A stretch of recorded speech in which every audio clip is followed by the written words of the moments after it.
কর্মীরা এই নিয়ে বিস্তারিত জানাতে ময়মনসিংহ থেকে যুক্ত হয়েছেন সহকর্মী ইমতিয়াজ আহমেদ। ইমতিয়াজ, ময়মনসিংহে ছাত্রদলের ৪৬তম প্রতিষ্ঠাবার্ষিকীর আয়োজনে কি থাকছে?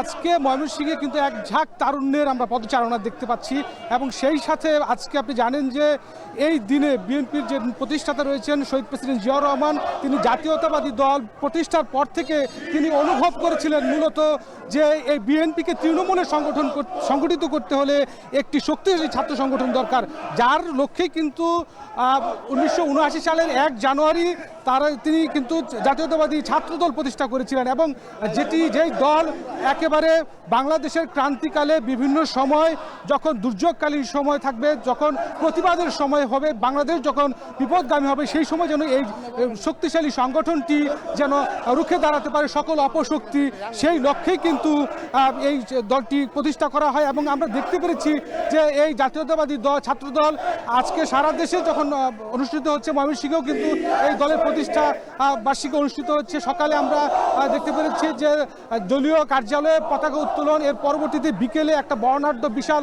বড় র্যালি সেটি কিন্তু বের হয়েছে তাদের কেন্দ্রীয় কার্যালয় থেকে এবং সেটি কৃষ্ণচূড়া চত্বর পর্যন্ত যাবে।